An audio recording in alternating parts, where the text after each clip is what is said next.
When it comes to live action adaptations of different types of video games or animes, they never end up actually turning out the best, which is the unfortunate thing because they turn these beloved franchises into media that are like TV shows or movies that we all want to love and consume. And when we shift it up to the other platform, maybe some things get lost, whether it be in the direction of the show or whether it be in the writing or even some of the scene choices they decide to do. And most of the time, they're not the best adaptation, only because sometimes it is difficult capturing the same thing you did in an anime or in a video game with actual people and actual actors. But it's not to say that it's not possible. I mean, look at The Last of Us. The Last of Us was one of those games that were very beloved, had already an enormous fan base, and for it to be coming to HBO and what they did with that was amazing, you know. So it's not to say that it's not an impossible task to do, but it is definitely one of those things that could be a slippery slope. So when fans hear that there's going to be a live adaptation of a beloved anime like One Piece, people will tend to get a little bit worried about what is going to happen with it, which I totally understand, you know, like it's something that you love and it's something that you've watched.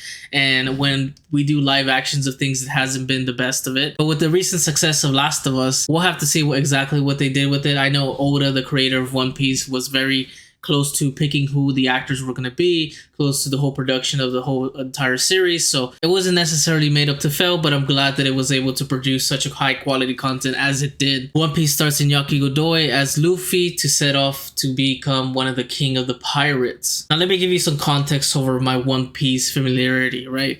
I used to watch it as a kid. I used to watch it on Toonami or wherever it would come out on the later episodes of Cartoon Network, like, you know, in the late night they used to show, but I wasn't somebody who was very like well versed in the whole One Piece, you know, movement. I am an avid anime watcher, not to say that I don't watch any animes, but I'm saying with this one in particular, I know the fan base is humongous and I just haven't been able to caught up with the actual anime or the manga. So I'm coming in with this with fresh eyes. But I gotta say, with this Netflix adaptation, I was quite actually surprised of how easy it was actually to follow.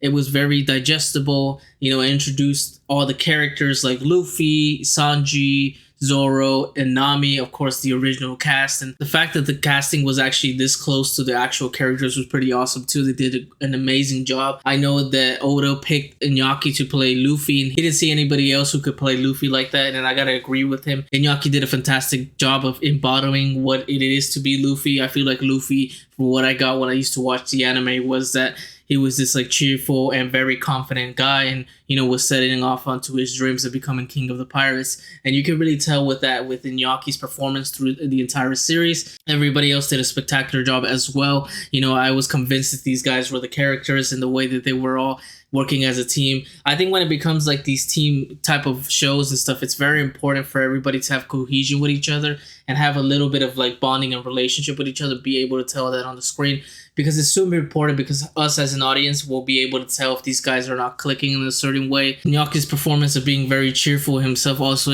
lighting up the mood in a lot of places. I think the actor who played Nami did a fantastic job as well, like especially when there was a lot of emotional scenes. She really fell into the part and it was very believable, you know, it wasn't cheesy, it wasn't anything that was like taking you out of the screen itself, but it was like something that you felt actually compassionate about, you felt actually good about, and actually, you know, maybe kind of want to cry at certain moments, you know, because it was very impactful and very in-depth. I actually went back and watched some of the clips of it where she was doing the same thing, the one by ones. I'm sure you guys can go research and see, you know, what I'm talking about, because they did this on YouTube where they put like the anime version, they put the live action version, and wow, like it wasn't the exact same thing, and we'll get to that a little bit later, but it was definitely, you could tell like the anime also brought so much emotion to the scene, like in particular where she's asking Luffy for help. They were able to like portray that very well. The actor who did Nami did a fantastic job in that scene as well. I think another one that I really liked was Zoro. Zoro was very cocky, very dismissive, kind of an ass at times, and I really liked that, the fact that he had a lot of dry nature into him.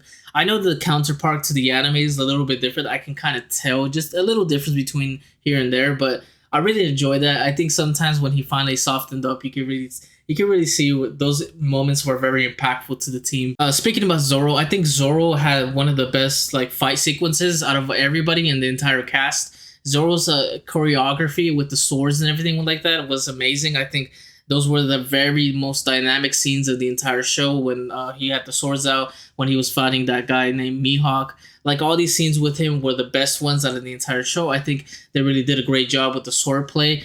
I actually was super excited to see him whenever he did any of the sword fighting scenes. The Mihawk scene was pretty amazing. You know, he didn't really use the third sword as often as he does in the anime, but when he did, it was really fantastic. I think they'll have to figure that out a little bit more. It wasn't utilized to the way it is in the anime, but I get it. They're gonna have to figure out the kinks of what they're gonna be doing with that. I mean, a lot of the show is still gonna be trying to figure out the kinks of it. I mean, Luffy is also one of those things where we see a lot of the abilities that he uses with the Gum powers, but we didn't get to see much of that. But when we did, it's very important moments that he had to utilize them, but it wasn't like he was using them all the time. You know, I think I want to talk a little bit about Usopp as well. Usopp was okay. I can really tell the difference between him and the anime. I think in the live action, he was a little bit useless at times. I wish they would have been using him a little bit more. Like the fact that he actually didn't do as much as he does in the anime.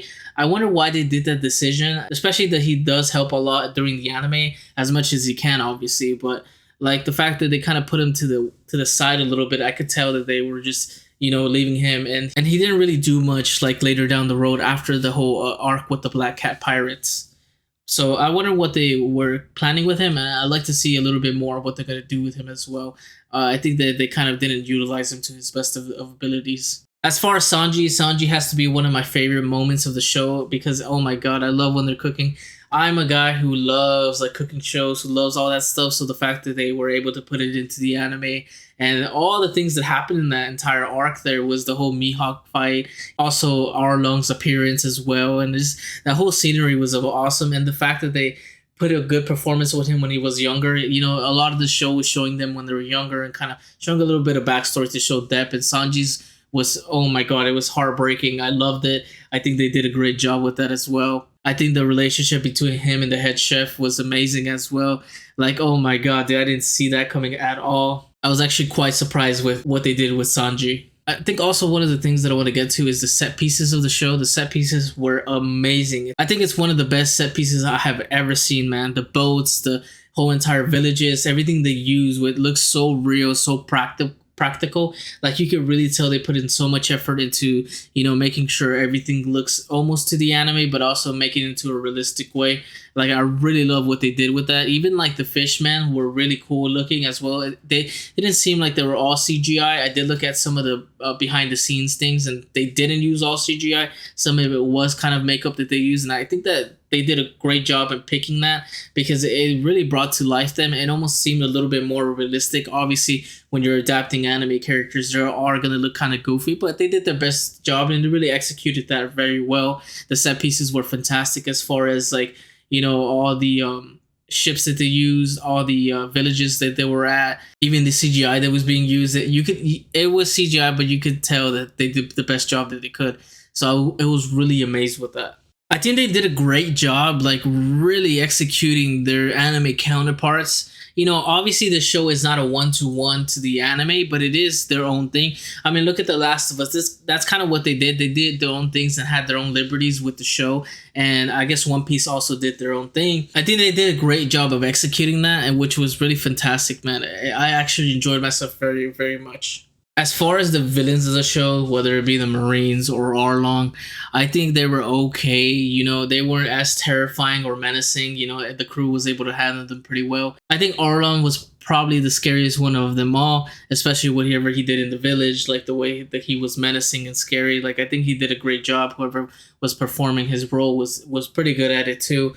As far as the like enemy types and what they did with them, you know, whatever happens in the end, I don't want to spoil it. Although it was cool and shit, it was a little bit underwhelming, and that's one thing I would change, you know, as far as the taking down the villains and stuff. Maybe I don't know if it would be, you know, telling more backstory. I don't know if it's just like, I don't know exactly what it was, but it just felt a little underwhelming. I think during the Buggy arc especially was very good. I like the lighting of the whole entire scenery.